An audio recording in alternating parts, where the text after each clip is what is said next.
Et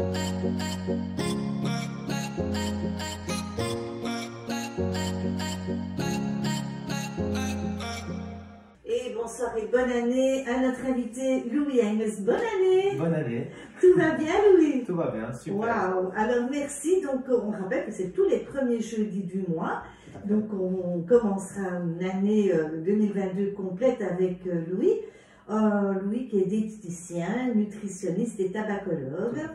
Et donc, on avait dit juste avant les fêtes qu'on en aura bien besoin des conseils de Louis aujourd'hui parce que, ah là là là là, on a mangé, on a bu, on s'est un petit peu vautré dans les fauteuils, voilà, on a fait bonne chère et donc je suppose que vos conseils seront bien précieux. Alors, on vous écoute.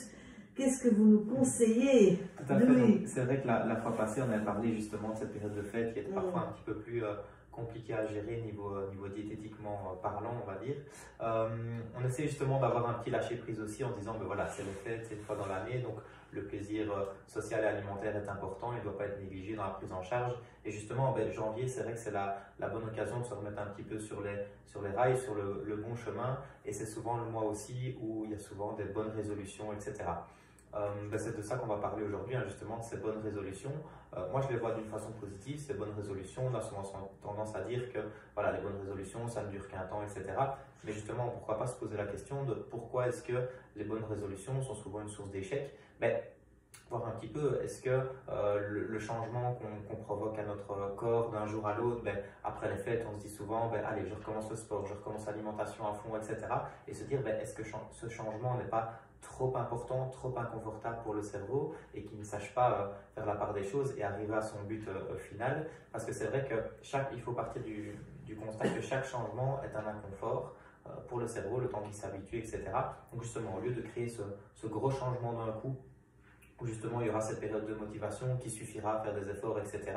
À partir d'un certain moment, notre ancienne identité va un peu revenir à la surface avec nos anciennes habitudes. Donc au lieu de partir dans cette optique-là, pourquoi pas partir dans des bonnes petites habitudes, des changements qui sont progressifs mais durables, et donc créer des petits changements qui ne sont pas trop inconfortables pour le cerveau, mais qui nous permettent indirectement d'arriver à notre objectif final de poids. D'accord. Alors, c'était quoi le menu chez vous, Louis, pendant les fêtes? Alors, pour vous avez fait light ou vous avez... C'était vraiment l'apéro un petit peu dînatoire, donc il y avait un petit peu de tout. Pour trouver des choses saines, c'était parfois un petit peu plus compliqué. Mais voilà, ce soir-là, c'est vrai que j'ai pas eu tendance à me prendre vraiment la tête. C'est un moment qui est important, les moments sociaux, etc. Et ça, c'est vrai que je dis toujours, c'est pas un repas ou une collation en particulier qui va me faire prendre ou perdre du poids. C'est vraiment les apports totaux sur notre semaine, sur notre mois, etc. Ce qu'on répète chaque jour, notre équilibre alimentaire. Et c'est vrai que ces excès, ben, on peut les compenser de l'autre côté en serrant un petit peu plus la vis ces jours suivants, mais aussi compenser par l'activité physique, etc. Oui, et si j'avais aussi entendu dire que de dire, ben voilà, je vais dès janvier faire ceci ou cela, ben, c'est parfois... Enfin, pourquoi attendre janvier pour faire ceci ou cela? C'est ça, tout à fait. C'est un peu ça ce que vous voulez dire. Oui. Hein? C'est vrai, pourquoi attendre? Maintenant, il n'y a jamais de bon ou de mauvais moment. C'est comme par exemple, je pense même aux fumeurs qui veulent arrêter de fumer et puis qui viennent parfois en consultation en disant ben voilà, je ne vais pas arrêter de fumer maintenant parce que la semaine prochaine c'est la communion de ma fille, etc. C'est pas une bonne raison. Alors qu'au final, ben, les premières semaines par rapport aux fumeurs, c'est souvent les semaines où on a le moins de rechutes. Donc justement, on va commencer quand c'est plus difficile, on va dire, jusqu'à vous habituer à ne plus être fumeur. Et par rapport à la diététique, ben, pourquoi attendre janvier en particulier? Maintenant, janvier, c'est vrai qu'on est tous dans une ambiance de bonne résolution, tout le monde s'inscrit à la salle de sport, tout le monde fait attention, etc. Mais l'important, c'est pas toujours de suivre ce que fait monsieur et madame tout le monde, mais vraiment ce qu'on veut soi, et se dire est-ce que maintenant c'est le bon moment pour moi? Mettre les objectifs au clair par rapport à l'année, faire un petit récap de l'année passée en se disant ben, qu'est-ce que j'ai accompli dont je suis fier. Ça peut être diététique, mais ça peut aussi être personnel, professionnel, etc. Et refaire une petite feuille de route par rapport à 2022 en se disant ben, sur l'année, moi j'aimerais bien atteindre tel poids, mais à côté de ça, j'aimerais mettre ça en place et arriver à ce changement qui est surtout durable. On fait une pause musicale, Louis. Alors, c'est comme c'est la bonne année, on va dire Happy New Year avec Daido. Et puis, on revient vers vous et tous vos précieux conseils. Je rappelle que Louis Hennes est donc d'Hélessine, hein, donc ici tout près. Et que votre numéro de téléphone, c'est le 0479 52 25 93. On revient vers vous. Avec Louis Hennes, on est plutôt dans le sérieux, là, hein, parce qu'on fait un peu attention à notre santé. Alors voilà, qu'est-ce qui se passe maintenant? Qu'est-ce qu'on peut faire? Mais je pense que la première chose à faire, c'est vraiment de mettre ces objectifs en place. Donc vraiment prendre une feuille de papier, vraiment faire ça un petit peu à l'ancienne école et vraiment composer un petit peu ce que j'appelle sa feuille de route. C'est-à-dire, vous prenez une feuille, recto verso. Le recto, vous commencez par toutes vos motivations. Qu'est-ce qui vous pousse à aller chez un diététicien, à entreprendre une prise en charge diététique, à perdre du poids, etc. Tout ce qui peut toucher de près ou de loin au poids, que ce soit esthétique, santé, la famille, etc. Vraiment tout retranscrire sur une feuille de papier. Ensuite, ce que je dis souvent, c'est le reste du recto, faire un petit discours de vous dans 5 ans, à la troisième personne. Donc par exemple, je prends mon exemple, Louis, dans 5 ans, Louis aura entrepris telle chose, Louis aura perdu tel poids, Louis sera devenu sportif, etc. Et parler vraiment de nous-mêmes à la troisième personne. Ensuite, au verso de la feuille, mettre tout un panel de photos, de choses qui nous inspirent, de corps qui nous inspirent, de choses qui nous motivent, de personnes inspirantes, etc.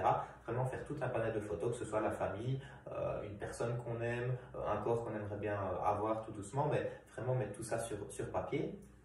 Ensuite, aller vraiment sur ces 3 objectifs. Donc vraiment un objectif à long terme, par exemple, d'ici 1 an, j'aimerais bien avoir entrepris telle chose ou être arrivé à tel poids.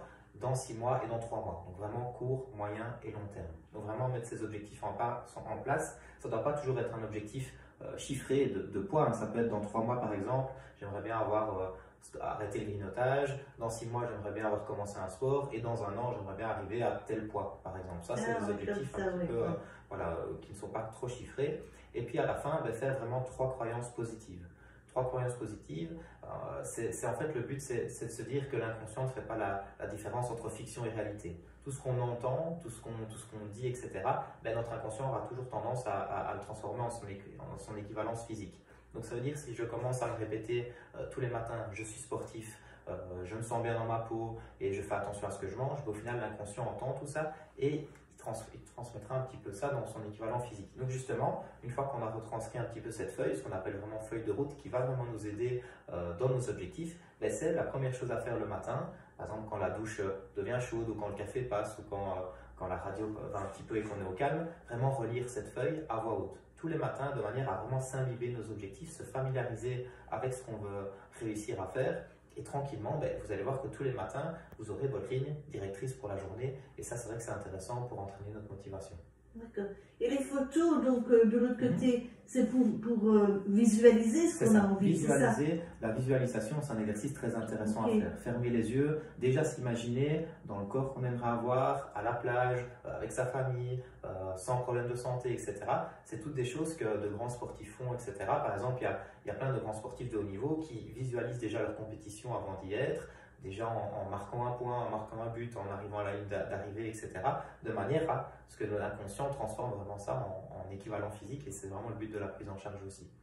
Et donc au-delà de la purement diététique, c'est vrai que le psychologique joue un gros rôle aussi dans la prise en charge et il faut que le mental suive et il faut justement entraîner cette motivation et la conserver pour justement avoir cette perte de poids, mais cette perte de poids qui est souvent durable. Ok, donc feuille de route, voilà. Ça c'est avec ça on doit commencer. Voilà, tout à fait. D'accord. Alors, donc on rappelle aussi que vous êtes à Ellessine, mais aussi à Jauge, au centre médical Bama. Tout à fait. Et aussi à Jodeuil. À Jodeuil. Donc voilà, c'est vrai que c'est les trois villages où je consulte. Donc Ellessine, dans le centre atmosphère santé avec d'autres prestataires, le centre Bama à Jauge qui a ouvert ses portes il n'y a pas si longtemps, et le cabinet à Jodeuil du docteur Guillaume, donc vraiment dans le centre-ville. Donc c'est vrai que je consulte un petit peu tous les jours de la semaine et je voyage un petit peu entre ces différents cabinets.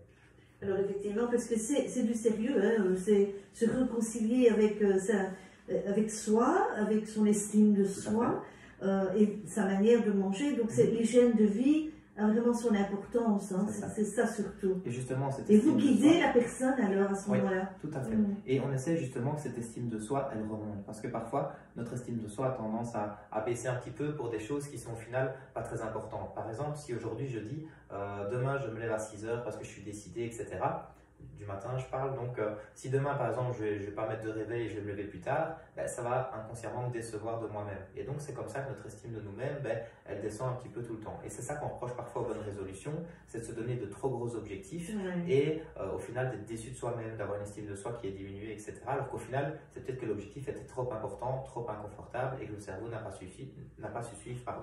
Donc, justement, faire vraiment un contrat avec soi-même, avec des petites actions, des petites choses qui peuvent nous aider pour indirectement arriver à nos objectifs. Par exemple, cette semaine, je vais me concentrer sur mon déjeuner, sur mon petit déjeuner, trouver un petit déjeuner qui me plaît. Ensuite, la semaine prochaine, ça va être de déjeuner justement tous les jours. La semaine d'après, ça va être de trouver un sport qui me plaît. Pas pour les calories, mais vraiment pour le sport que j'ai envie de faire. Ensuite, ça va être d'installer, de trouver le temps de faire ce sport. Et puis, au fur et à mesure des semaines, se lancer des petits défis hebdomadaires, mensuels, de manière à indirectement arriver avec tous les facteurs qui sont accomplis, toutes les choses qu'on peut faire pour s'aider à atteindre notre objectif et justement atteindre cet objectif à long terme et surtout de façon durable. Okay. D'autres suggestions? Un petit mot de la fin, c'est aussi pour dire qu'au final, il ne faut pas voir ça comme des échecs. Il n'y a pas vraiment d'échecs, ça n'existe pas vraiment les échecs. Dites-vous que chaque échec, on peut toujours en retirer une leçon, qu'elle soit diététique, personnelle, professionnelle, etc. Et chaque leçon, c'est toujours une nouvelle opportunité aussi pour réussir son objectif. Donc il ne faut pas voir ça trop négativement, il ne faut pas être trop sévère avec soi-même, il faut apprendre à se connaître et tout doucement mettre les choses en place pour y arriver. Et s'aimer. Voilà, tout à fait. Hein, voilà. Alors, si vous voulez rencontrer donc, notre thérapeute mensuel, hein, qu'on va découvrir donc, chaque premier jeudi du mois, c'est Louis Engels, donc diététicien, nutritionniste et tabacologue.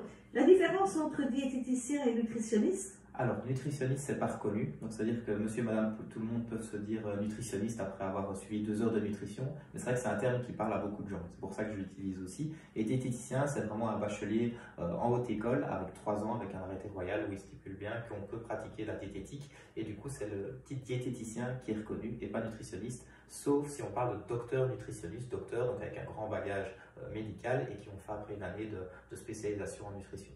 D'accord. Et tabacologue, évidemment, c'est pas compliqué, mais donc c'est pour toute addiction?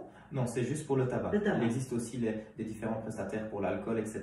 Mais le tabacologue ne prescrit pas de médicaments quand il est paramédical, évidemment, ce que je suis. Donc moi, je ne prescris pas de médicaments, c'est vraiment du conseil. Les substituts nicotiniques aussi, mais ce n'est pas les médicaments. D'accord. Donc, consultation et les sites Georges Jodogne et le téléphone, c'est le 0479 52 25 93. Voilà. On se retrouve donc le premier jeudi de février. Voilà. Déjà une petite idée de ce qu'on va pouvoir découvrir avec vous? On verra bien un petit peu au feeling, on verra un petit peu le temps. C'est la période des crêpes. Voilà, c'est ça, on pourra encore en parler. On va donner une petite recette de crêpes allégées. Bonne idée. Eh bien voilà, ça sera au rendez-vous du premier jeudi de février avec une recette allégée donc pour des crêpes. Voilà, magnifique. Comme ça. Merci Louis. Merci Louis Engels, donc je vous rappelle qu'on le retrouve donc chaque premier jeudi du mois. Et donc le 0479 52 25 93 avec toujours son sourire charmeur, mais très efficace en tous les cas pour vous aider à aller mieux et à vous aimer. Tout à fait. Merci, Merci beaucoup. À bientôt.